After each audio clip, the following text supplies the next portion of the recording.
This meeting is being recorded.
Good morning.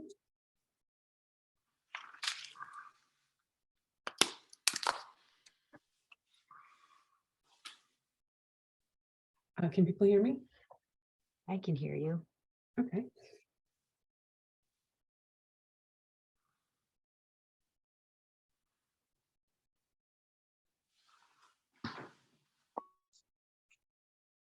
Oh, his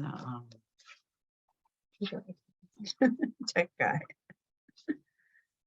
Yeah, this tech stuff is ridiculous. Now I gotta measure my refrigerator and figure out it's about time to get a new one anyway. Kevin was gonna get me a new filter. So I think I just need a whole new refrigerator. Ashley, do we need to wait? Are we waiting for anybody? Nope, the gang's all here. The gang's all here. And is Alex joining us? Alex is on vacation, I think. She'll be back tomorrow. Okay. Okay. Oh, that's right. All right. Well, good morning, everybody. Is it me or can I hear? Let If you want to turn it up? Yes. Thank you. All right. Can you hear me okay, Susan? Yes, that's better. All right, perfect. All right. Let's get things started this morning. Can we have a roll call? John Krischer, Here. Susan Murphy, Here. Bill Pardue, Here. Tara Twomey, Here. all here. Thank you very much. All right, thank you, and good morning, everybody. Okay, well, why don't we jump into the agenda with announcements from the trustees. Anybody have announcements? I'll just kind of go in order. Phil? None for me, thanks. John? No. All right, Susan? I don't think so, no. Shaking your head, all right. Sorry, I gotta get my agenda up. Actually, I did not do public appearances, so but it doesn't look like we have anybody from the public, so we It will just doesn't, but I would continue. still make that statement and open it up for the public if they're floating around and for some reason we don't see them. Yes, so let me just pause here for a second and see if there's anybody from the public that would like to make any comments. And seeing none and hearing none, we will keep moving down our agenda with announcements. Ashley, announcements from library director. This is the library director. So we filled the full-time library assistant position. actually with one of our part-timers, Michaela Carroza, who has worked for the library for a number of years. She was one of our part-timers that came back after the pandemic layoffs. And prior to that, she'd worked as an office assistant. She's long history with the city, and where the staff is all so pleased that she will now be with us full-time. That means I do need to fill a part-time vacancy now, but that's okay. The additional 20 hours a week is going to be a huge help. And then next Friday, we will be conducting interviews for the librarian 2 position, the head of reference. So things are looking good for filling vacancies. I don't want to jinx us though, so I'm going to do a little knock on wood. But we're headed in the right direction, and it feels good going into the holidays. So, Excellent. and yep, it is really excellent. And I think that's all that I have. Everything else I want to talk about is part of the agenda packet. Great. All right, well then let's move into those activities. So the first order of business is the Carmel Library Foundation report. So unless Ashley, you have something that you're aware of that you want to pass along, we'll just move through that one for today. Yeah, no, just that Alex and I are continuing to work on the marketing and rebranding project and finding the right company to work with us on that. She's been doing a lot of legwork for that. And the same on Architect for Master Plan. Those are the 2 big projects that she and I are collabing on now.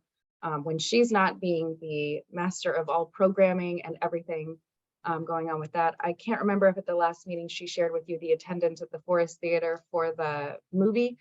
Gosh, it was over 700 people. It was sold. If it could have been sold out, it would have been sold out. The librarians, some of us were gonna try to attend, and we left it too long and we couldn't be there in person. We were bummed. So the programming for the Carmel Public Library Foundation is going really well, and they're doing a fantastic job as usual. Excellent. All right, next thing on the agenda, approval of the minutes for the October 26th, 22 regular meeting. Let me just ask, does anybody have any comments or changes to those minutes? Hearing none, I would ask for a motion to approve those minutes. I'll motion to approve it. Thank I you, would second Kelly. it. And a second, can we have a vote? Don Krischer, Yes. Susan Murphy, Yes. Bill Pardue, Yes. Tara Twomey. Yes. Approved. Thank you. All right, moving on to number 3, received librarian's report for October 22 and a brief overview of statistics for the past 5 years.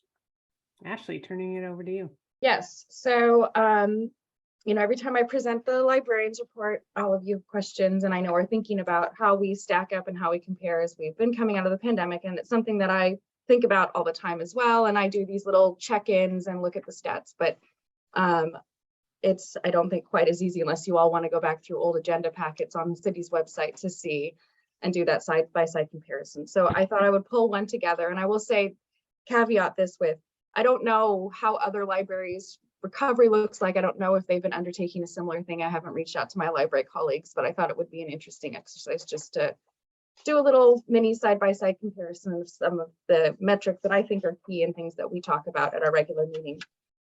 So I put together just these couple quick and dirty charts outlining circulation statistics, our visits, and program attendance, questions that we receive for the years 2018 and then through 2022. So those, and that's year to date for October, not overall for the whole year. Just I wanted a snapshot in time of year to date October. What do we look like during these years? So it's not our full statistics for the year. I will say that I was heartened to see that our circulation is getting back to where it was. We're seeing a bigger jump in circulation for kids materials than we are, I think, in terms of recovery than for adult materials. Electronic checkouts jumped phenomenally because of the pandemic. This was something that we were there, you can see from 2018, 2019. And if you were to go back and probably listen to those meeting recordings, you would hear me talk about during budget time how we're going to be slowly increasing our e-resource budget.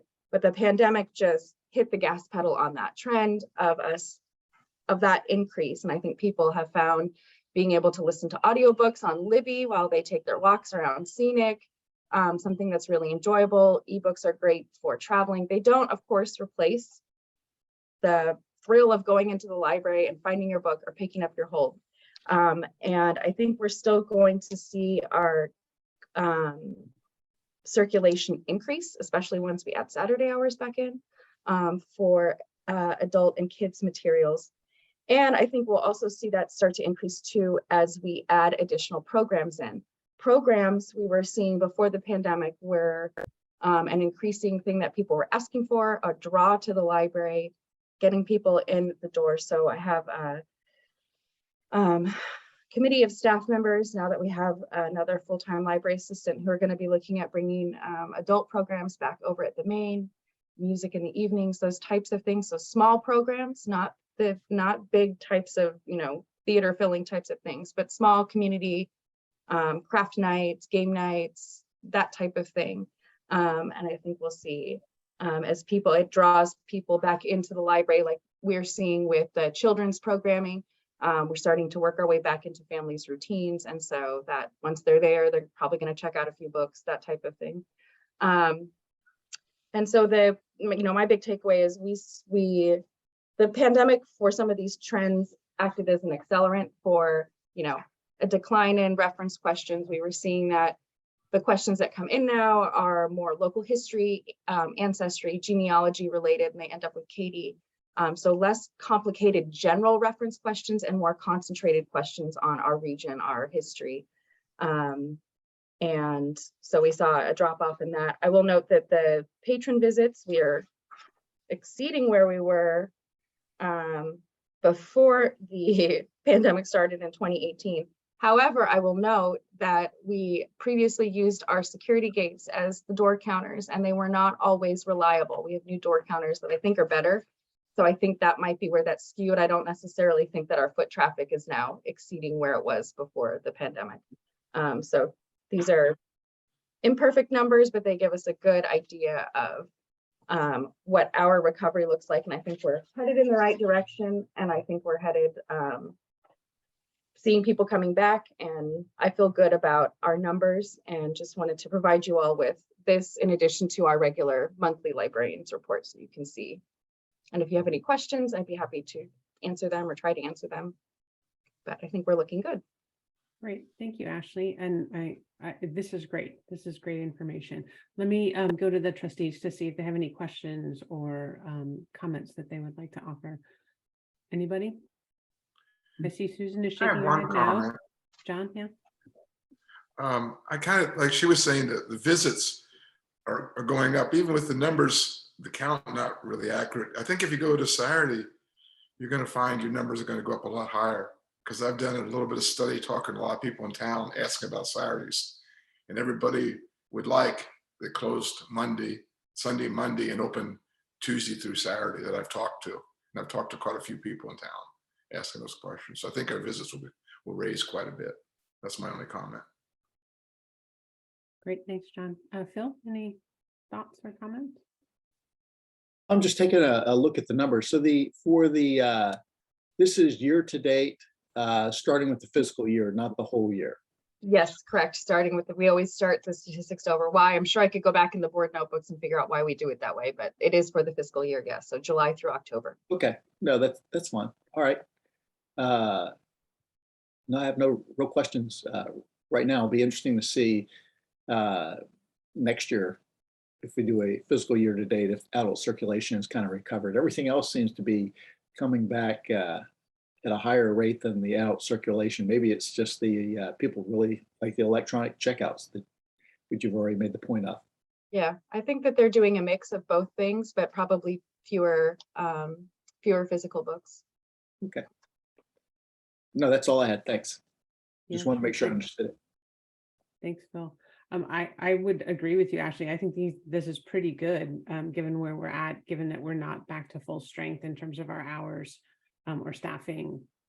I think it'll be interesting to see, as everybody has commented, kind of whether our electronic checkouts, whether this is a permanent shift, which I kind of expect it is. I expect that that some of that may not go back. That doesn't mean that our adult circulation won't increase. I think it will, but it also, I think, drives kind of some thought when it comes around to budgeting next year in terms of where we want to put our resources based on kind of how people are using the library. So this is great data. Thank you so much for putting it together.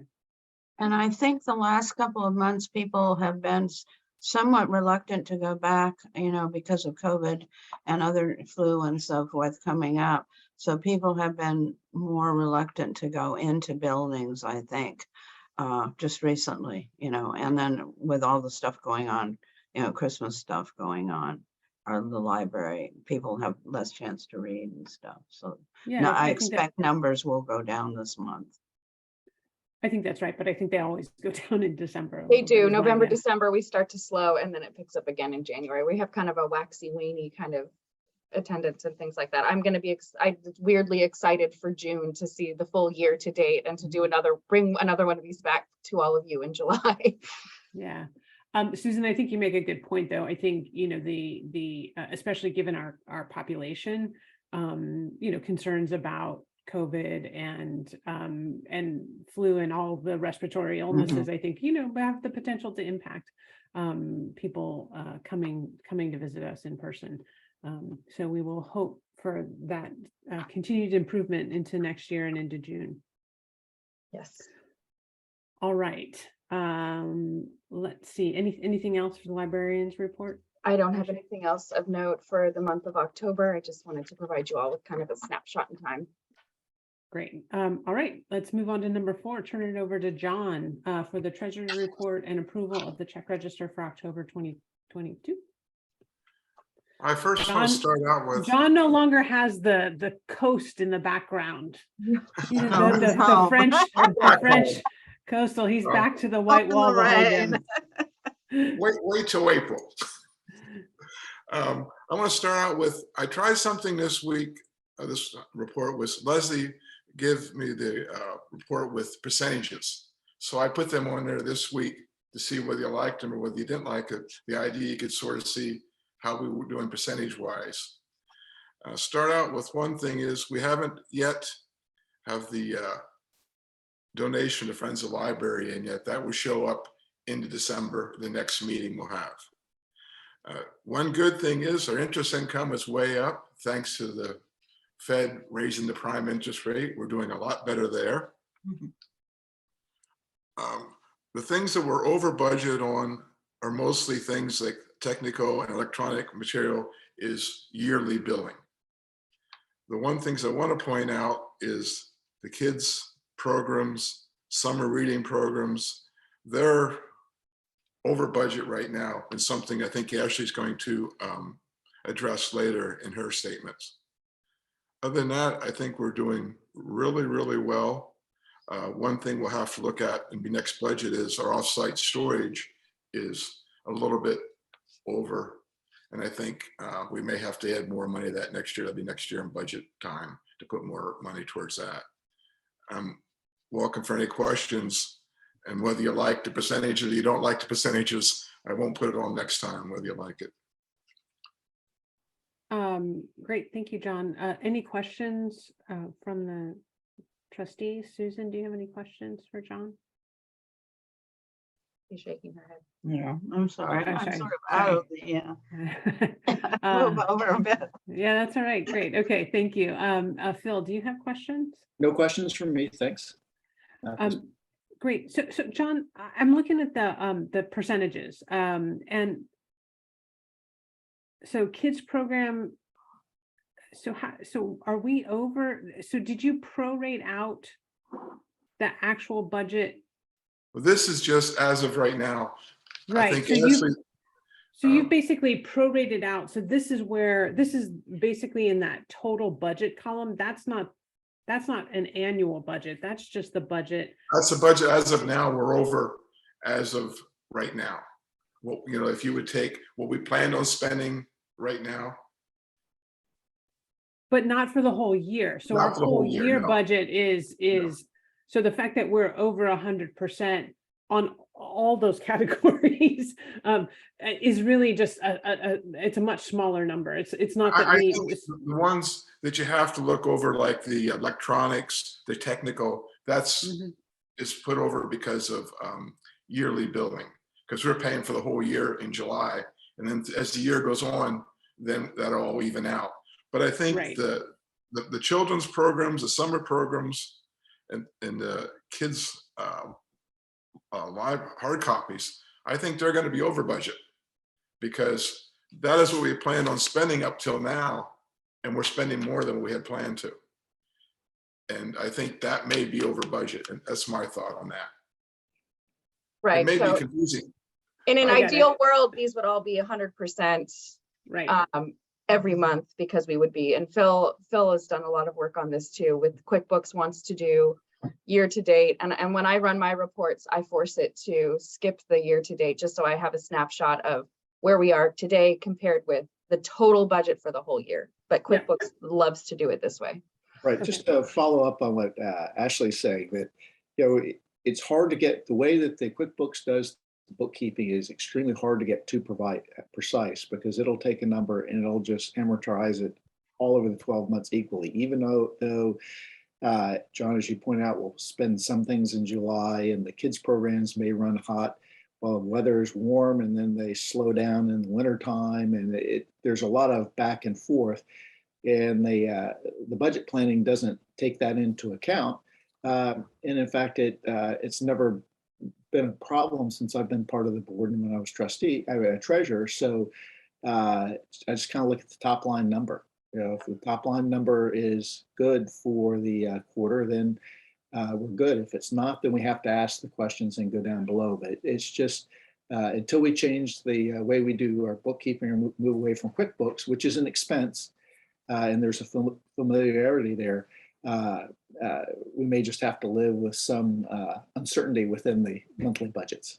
And I think that's fine. I just I wanted to make sure I understood that the percentages there, and really what that column A, or I don't know, column C or column A, however, the total actuals. Yeah. And the budget. Okay. Actually, it's probably more of the budget number. So John, my view on the percentages is I'm not sure I'm going to put a lot of weight in them, because of they're a little wonky, but they're fine. I think it just is a different way to represent the data that might be helpful. So I think you can leave them on if you want. That's my view. I don't know if anybody else has a strong view, but I'll do whatever you want. To me, it's just something I added this week for an experiment to see how, I thought it was a little interesting to me, but I can yeah, easily. I think, like I said, I think I kind of go one way. I mean, I don't have a strong feeling about it. It's, I find data is useful no matter what, as long as I understand where the data comes from and what it's supposed to represent. So I'm certainly okay with that going forward.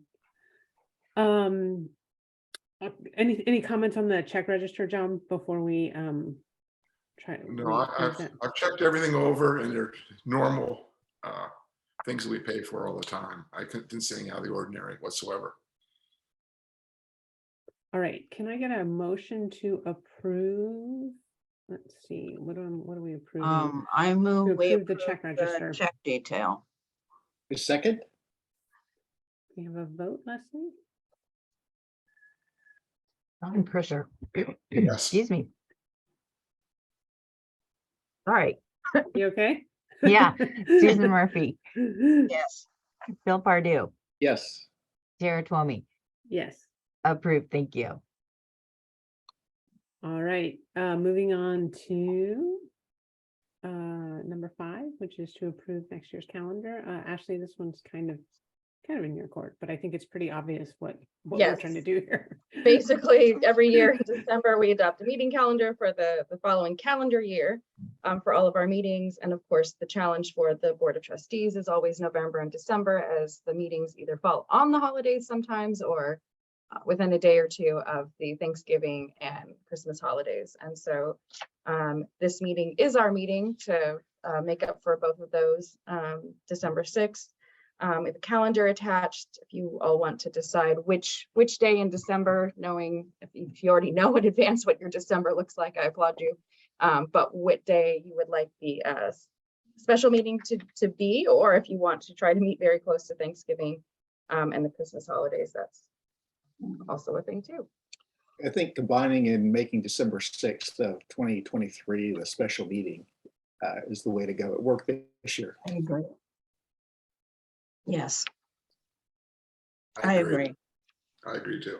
Excellent. It seems like it's unanimous. And I assume that all the rest of the dates, I realize that people may have things come up, but in terms of scheduling, that's our typical schedule.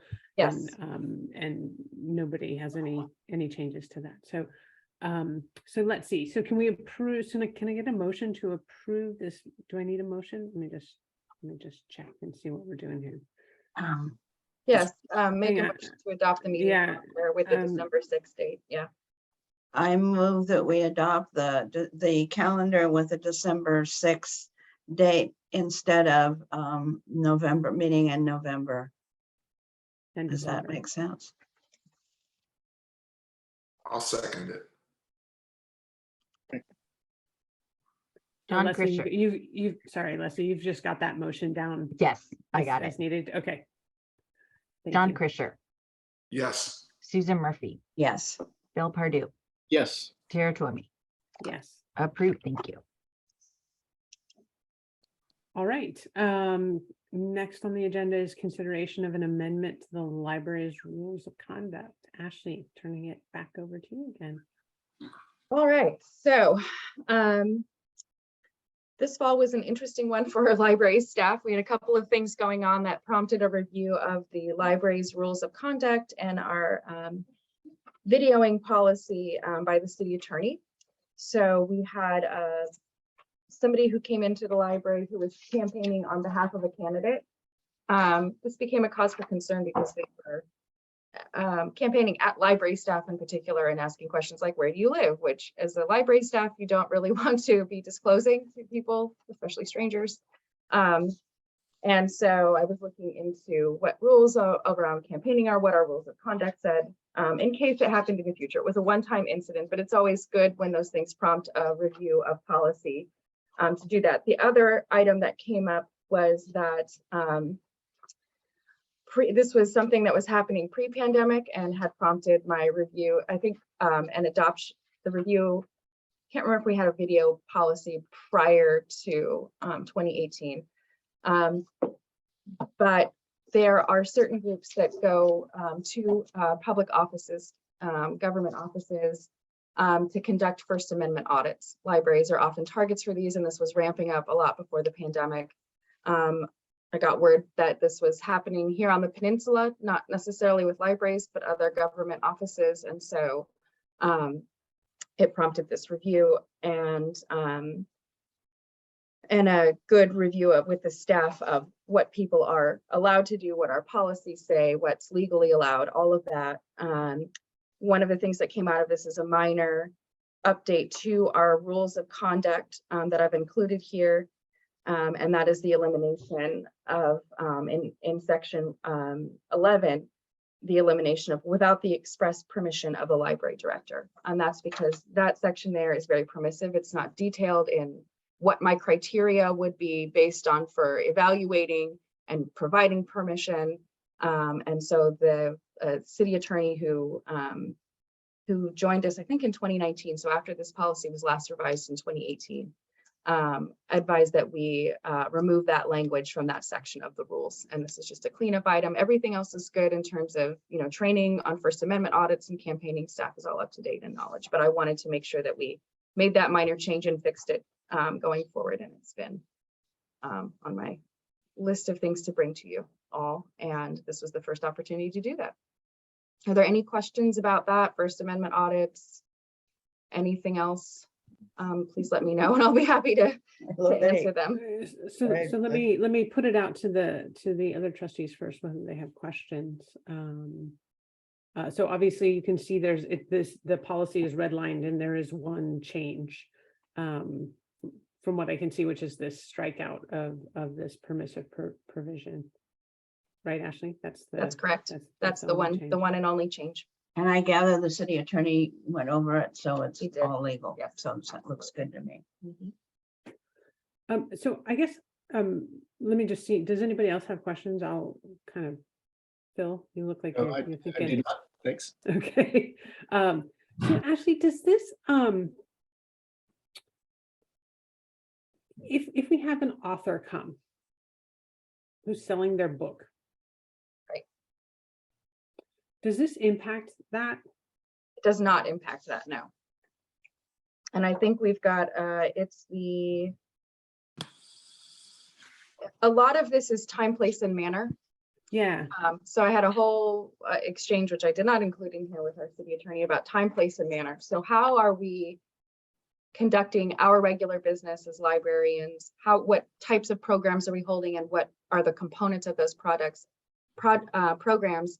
And if that's typical of what we're doing, if we did have an author book signing and we're selling books, if that's our usual course of business, then that is permissible. We can extend that permission to others if we choose, but setting up, I guess if you're asking if someone can just show up and start selling books at the library, the answer is no.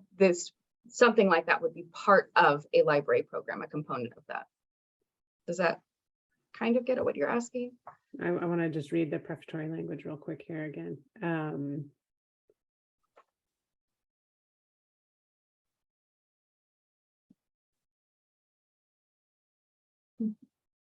Okay.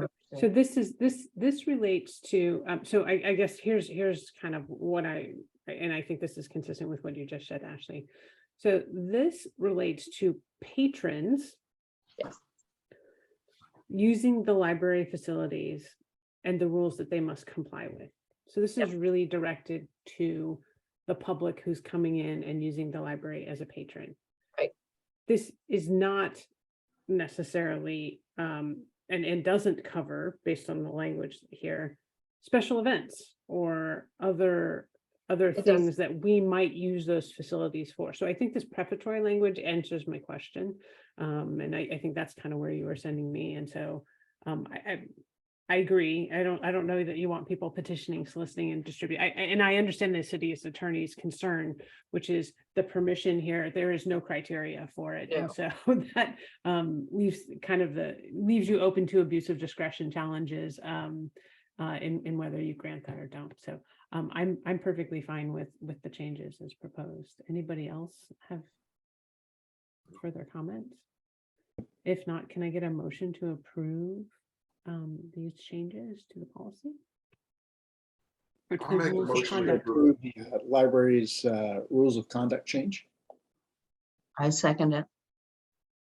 Oh, John, you got left out, sorry. Okay, he's gonna be in the thick of it with me for the next staff Cool. report.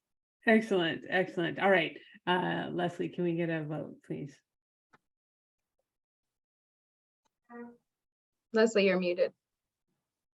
There we go. John Krischer, Yes. Susan Murphy, Yes. Bill Pardue, Yes. Tara Twomey, Yes. approved. Thank you. Excellent. All right. Last item on the agenda, on the scheduled agenda, at least, is budget adjustment. So as John said, we have some items we're over budgeted. I'm not sure who's taking the lead here, John or Ashley.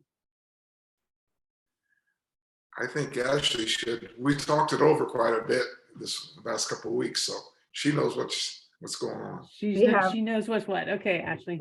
We have talked about this, yes, considerably. So at our last meeting, we updated the library's cash and handling policy and spoke about unexpended funds and how we were going to handle those. And so I took a look back at what we have sitting in the checking account that was overage from the last 5 fiscal years, and that is a combined total of $193,000 and some change.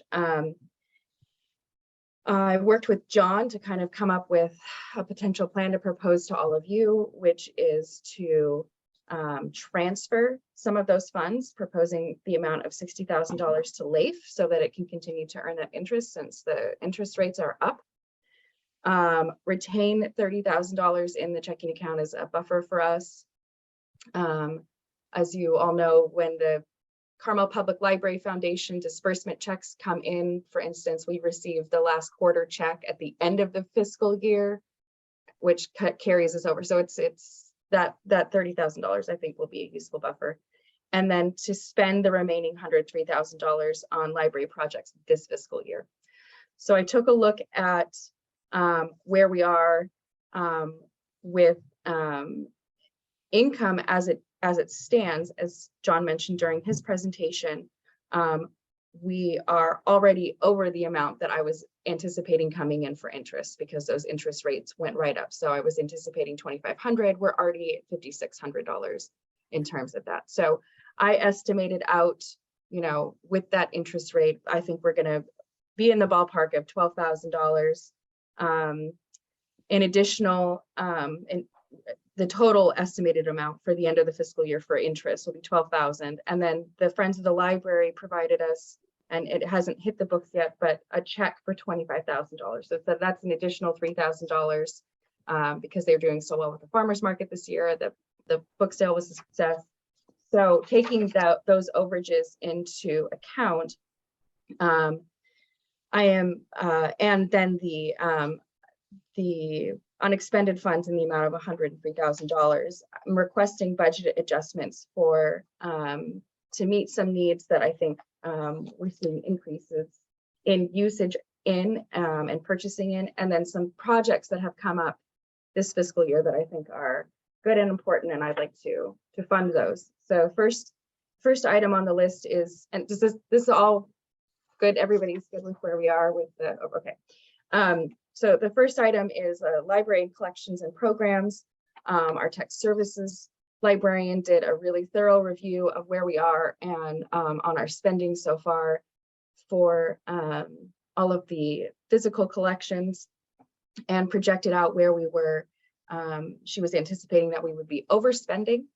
And those areas are adult fiction, juvenile nonfiction, processing, which is technically not collections, and then replacements. We're doing a lot of replacement books. We have people who, we have a lot of old worn types of books. And so we're just getting newer, nice, clean copies so that you hold the book in your hands, you don't come away with grimy fingers type of thing.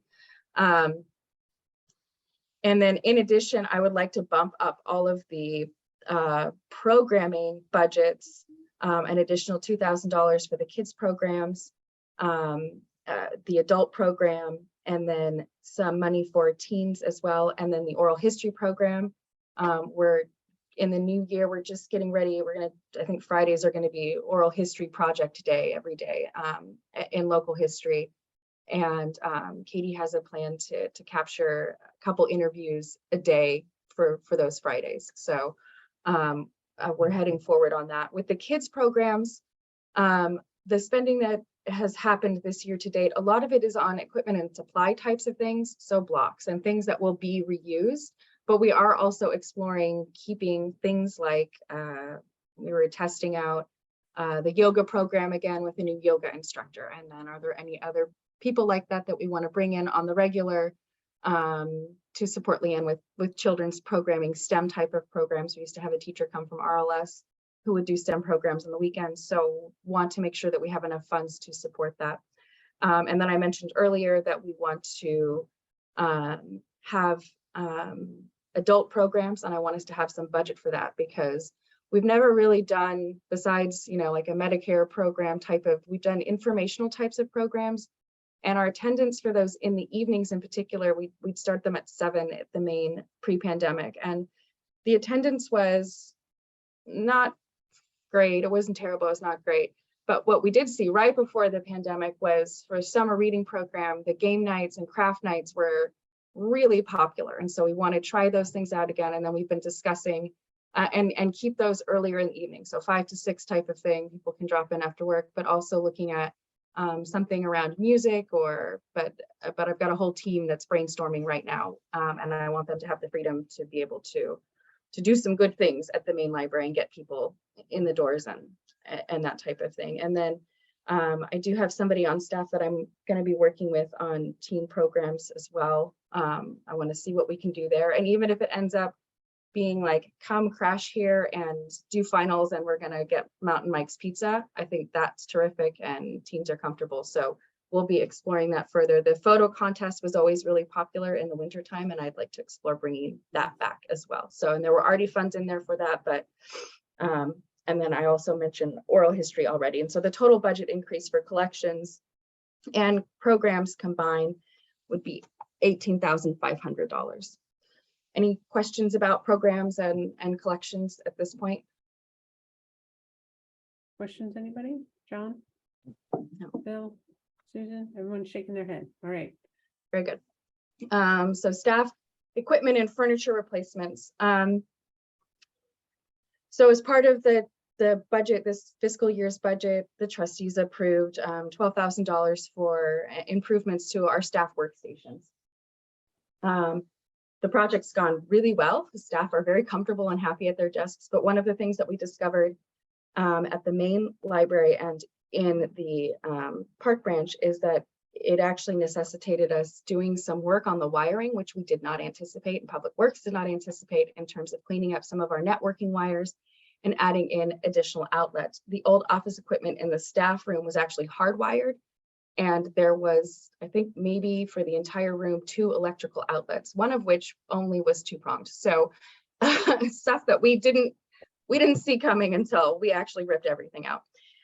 Thankfully, the Public Works Department has the skill set to actually do the outlet work for us, which is great. So this is just cleaning up some of the network cables. John toured downstairs in the staff room with me and saw the nightmare of the wires and things, because before Public Works goes in, they don't want to accidentally clip something, and then we don't have internet at the main library, which would be awful because it's an old building and there's just years of that. So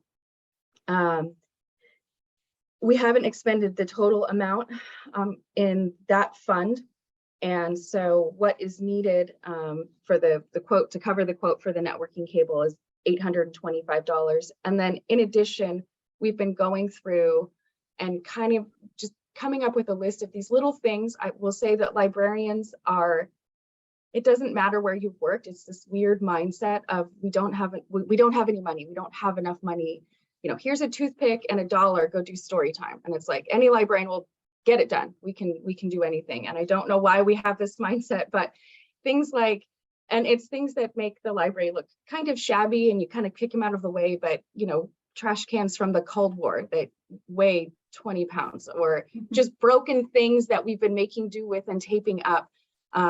We've needed to get cabinets for the AED, our defibrillator machines, so that we can have them right accessible and not stuck up on a shelf somewhere. So we kind of came up with a list of those types of things that needed replacing. Step stools that we've had forever that probably aren't safe any longer and certainly aren't ergonomic or accessible. So all of those replacement types of things, I would like to request $6,000 to make those improvements throughout the building. Small, but they add up over time. And they're the types of things that don't rise to the level of projects.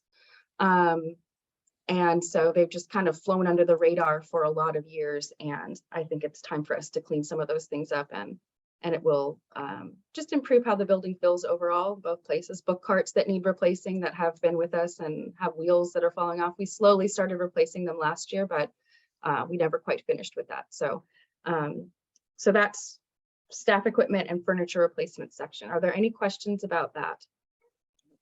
No, I have a John, I question, assume we Ashley. have the money to do that.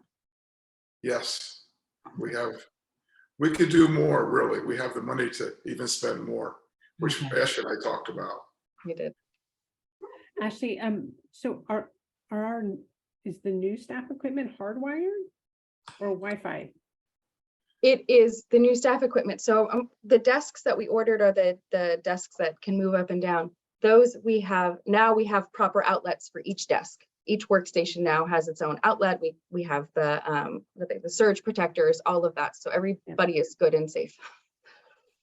But is the internet still, you said it was hardwired. I meant the desk. By hardwired, I meant the actual physical desks had, and I meant not the the internet, but the Power. power, like you could plug into the desk itself, Got because it. each, like, there was one plug-in to rule them all, and we didn't realize until the came down.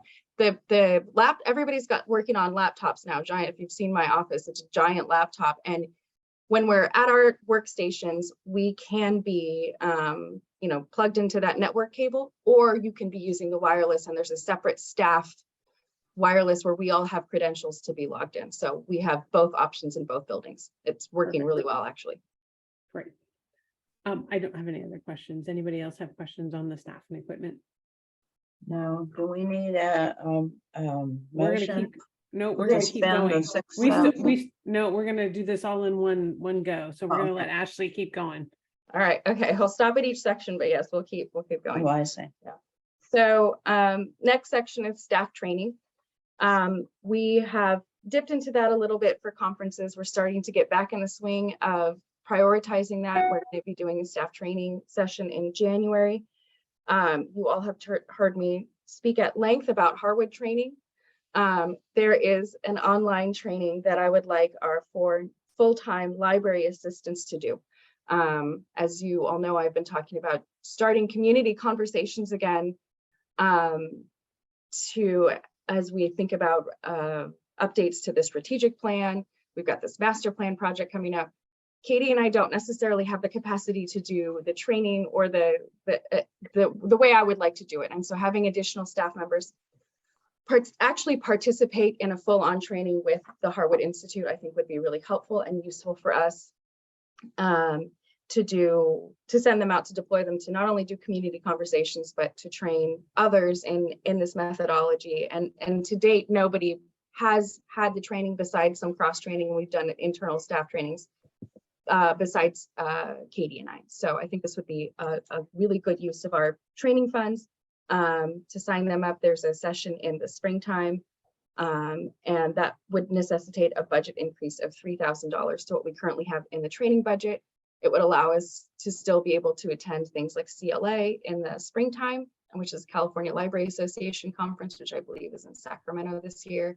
If we send 1 or 2 reps to that, which would be good to get in the swing of that again, and any other trainings that come up through the year. So I think that would be a useful tool for us. Any questions about staff training? Any questions? All right, moving on. Okay, moving on. So the next item is a project that we had started researching prior to the pandemic. And it got put by the wayside, and I was actually excited to see it come back through the library listserv. I was like, oh, I remember we started working on it and talking with some reps about this. And then we got stuck. And I was heartened to see that in 2021, the governor signed a bill requiring public schools and colleges and universities to stock restrooms with free menstrual products. And that started this school year.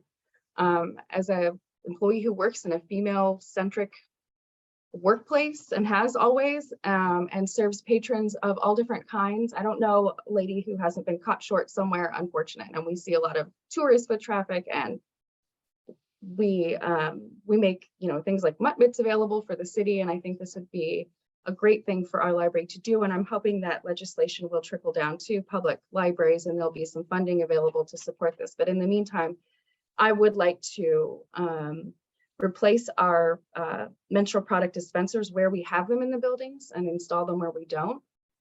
And to work with this company, AntFlow, who is a recommended vendor by Khalifa. They haven't built in a, Khalifa is who we use to do collective purchasing through the state.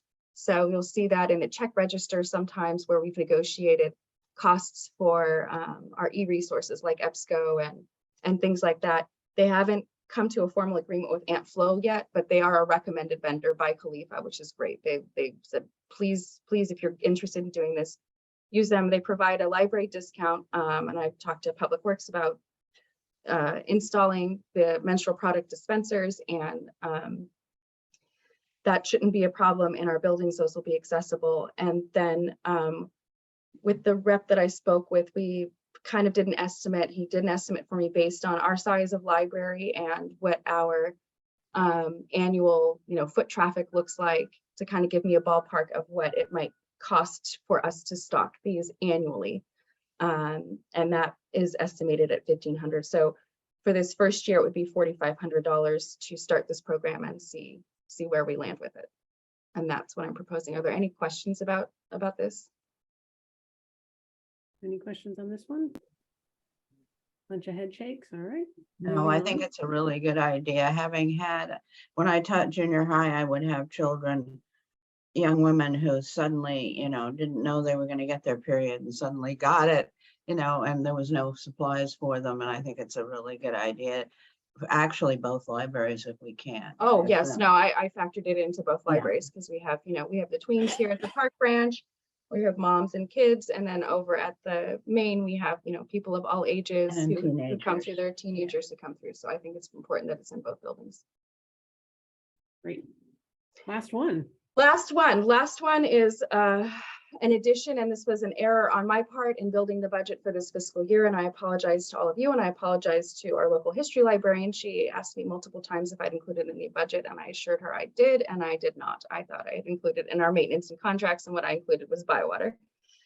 And so this is a request for funds for the Past Perfect Museum software.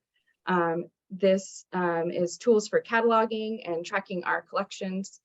And it is a great way to share our finding aids and what actually is in the collection, and will help us provide more of the collections available online. Past Perfect is something I explored when I was local history librarian, and it wasn't quite there yet in terms of, I thought, functionality and us being able to use it, and it's there, and it's very impressive where they've gone with it. So I, at the time, as part of the budget process earlier this spring, was in full support of transferring over some of the items that we have already in Koha to Past Perfect and our finding aids, so that we can make those available to researchers, and they're more organized in-house, and we can have volunteers work on doing data input, that type of thing. So and that total amount for that is $8,300, and that's to convert the files over that we have now, build the cloud installation that we need, and then there'll be an estimated annual maintenance and hosting cost of $700. So the total amount of all of the budget increase requested is $41,125. And then with the anticipated increase in revenue and the amount of $12,500, I'm requesting a transfer of in the amount of $28,625 of the $103,000 of the previously expended fund, as identified earlier in the staff report. And then I would like to make one comment, is that John and I have been speaking about a couple other projects that are a little bit bigger and furniture related. And I'd like to come back to the Board of Trustees for a second round in January, and this is related to children's furniture. We've been purchasing some items for that department with the help of funds from the Rotary Club. And I think we're close to, I've been working with Anita in Alex's office on where we are in terms of spending, but I think we are close to that. And I would like to propose some additional items and bring those back to the board for consideration in January. And then I would like to also put this in your head. No decisions, of course, need to be made today, but to consider any funds remaining after these projects for this fiscal year, that the board consider putting them towards future phases of the master plan. The city is funding this first phase. I know that the Carmel Public Library Foundation will likely be looking towards them for fundraising for the projects going forward, but I think that would be an excellent use of the funds to keep this moving forward. And I think the Carmel Public Library Foundation would appreciate it. And that is my staff report. Any questions? This is a lot of sections and items. So I just have one question, which is, and this is kind of more of an overall budgeting question, not with respect to these particular categories, which I think are all fine and terrific. So are you feeling an inflation impact? I'm not sure that we kind of took that into account, right? Our current rate of inflation. even when we were doing the budgeting. And so are there regular things that you feel, I mean, I know our budget looks like it's pretty much on track. So I'm thinking the answer to this question is no. But my question is, are you feeling the impact? Our book price is going up? Is there something we need to think about going down the road there? Not noticeably. And I talk with the staff frequently about this. Our biggest pain point right now is purchasing ebooks. They're so expensive. Like it pains us. And there is a consortium that's being built, and I'll have a presentation for the board on this in January once I finish the configurations and setup, but called Palaces, the Palaces app. Some of you may have seen this in the news. It's a state library initiative to get as many people to basically join an e-library and pool. It's like Overdrive on steroids, and you can pull in the books that you purchased on Overdrive and all of that. And hopefully this will give us more power with negotiations with the publishers so that some of these things aren't as painful. But right now, that's our biggest pain in spending is ebooks. Okay, thank you. All right, let me just see, are there any other comments, questions before I get a motion? No? How about a motion then to approve the changes as recommended? And John, we do have enough money to cover this, I gather. Yes, we're good shape.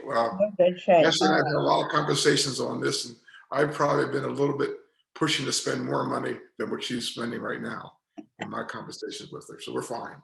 Yeah, and I will note that this was an excellent exercise to undertake, because I went back and looked at where we were under budget each year and in the amounts. So, and one of the things I realized is we've got, and this may or may not help you as you think about our budgeting, because as soon as the holiday's over, I start going into budget mode. One of our challenges is income has been consistently over what I have estimated for these years, which isn't a terrible thing. But when we get to the end of the fiscal year, that means we have more money than we thought. And then our spending is weird. We seem to have $10 problems and $10 million problems. There's not a lot of in between. And so when we look at things like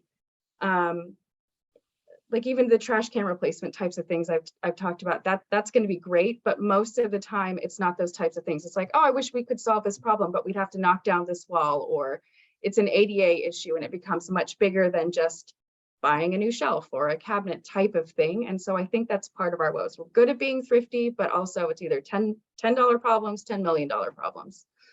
And in the past too, I will speak just and then I will stop, but the mindset of we're not going to have enough money. I went back through, I was doing some other research and ended up in the board notebooks, and I was there around 2008. So the recession was in full swing.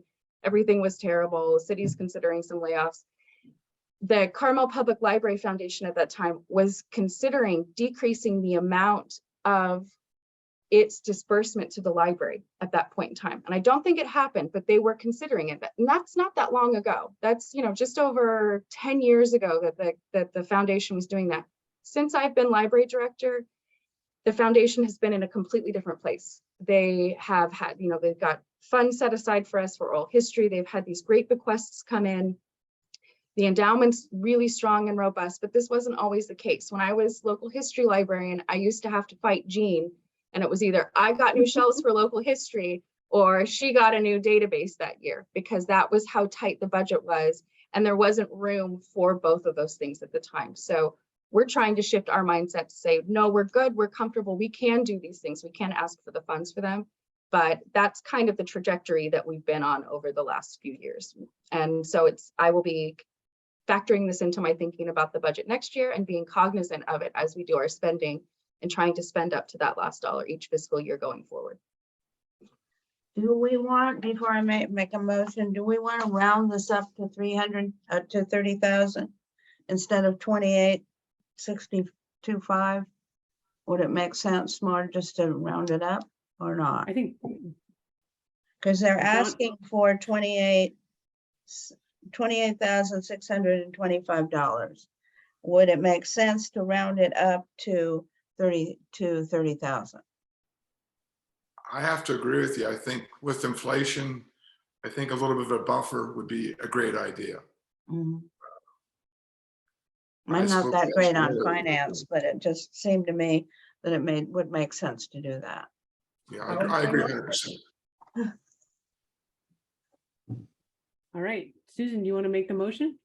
Unless Phil has, Phil, you have a comment? I make a motion to approve the requested budget adjustment with the change from to 30,000 from the 28,625, increase that to 30,000 from the Great. 103,500 of the previously unexpended funds.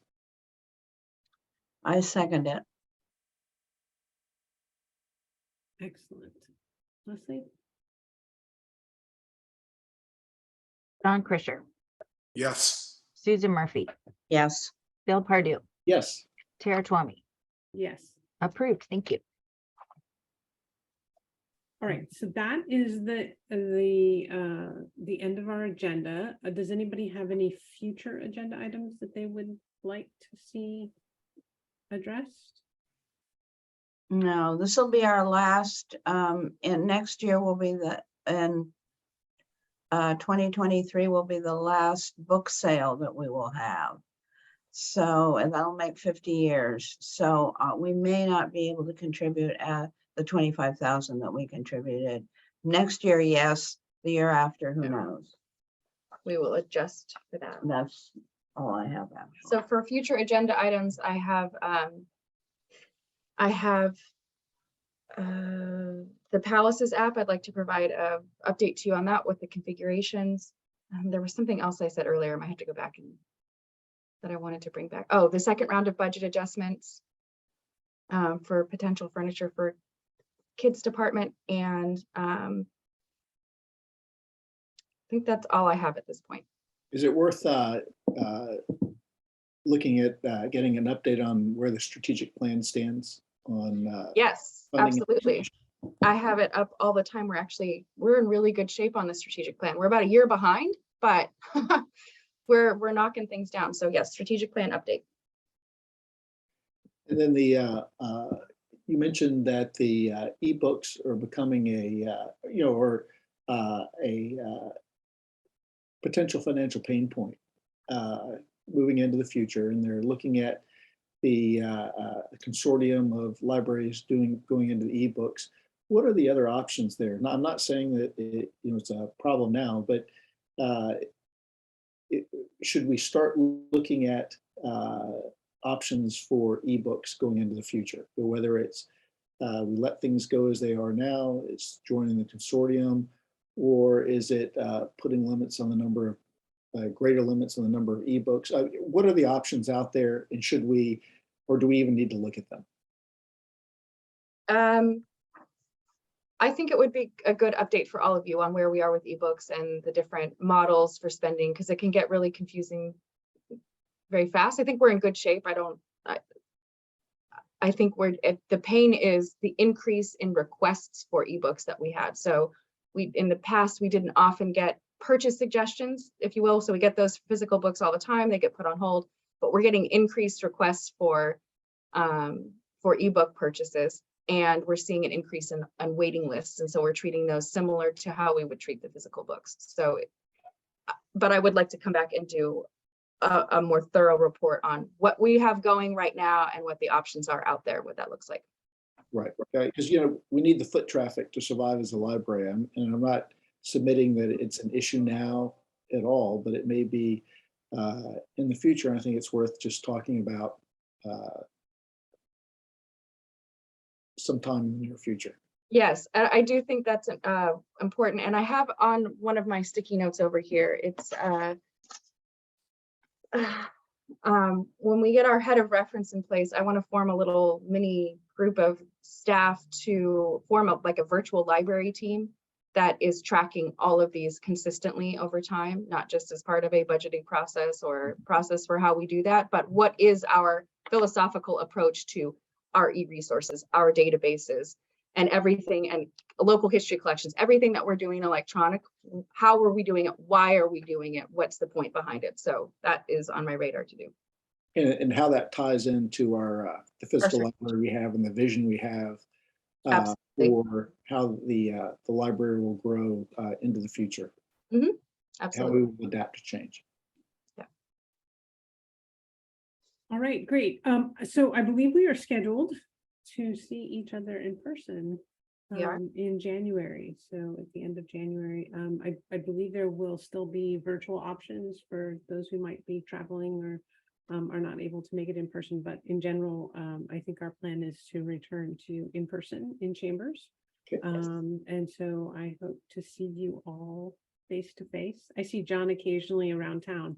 Yeah, we bump into quite a We bit. bump into each other. I've never actually met him at a live library meeting, but we see each other while we're walking around town. So, but it will be nice to be back in person. So I look forward to seeing you all there, and we'll talk to everybody in January. So we will adjourn the meeting at this point. Thank you.